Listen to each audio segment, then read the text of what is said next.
বাংলার প্রাপ্য আটকে রেখে, বাংলাকে সম্মান না দিয়ে 4 বছর ধরে এরিয়ারের টাকা কোথায়? বাংলার 100 দিনের কাজের টাকা দেন না, বাংলার বাড়ির টাকা দেন না, গ্রামীণ রাস্তার টাকা দেন না। এরকম অনেক প্রজেক্ট আছে। আমরা 1,72,000 কোটি টাকার উপর আপনাদের কাছে পাই। কাজ করিয়ে লোককে পয়সা দেননি, সেই টাকাকে দেবে? 100 দিনের কাজ যারা করেছে, জীবন দিয়ে শ্রম দিয়েছে, right to work is our constitutional right, তাদের টাকা দেননি। সেই টাকা চাইতে গিয়ে আমাদের এমপি এমএলএদের সব কেস ঢুকিয়ে দিয়েছেন। সেই টাকা আমরা রাজ্য সরকার থেকে দিয়েছি, পেমেন্ট করেছি, সে টাকাকে দেবে?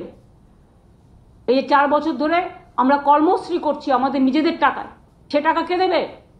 অর্থনৈতিক সন্ত্রাস করেছেন, রাজনীতির সন্ত্রাস করেছেন।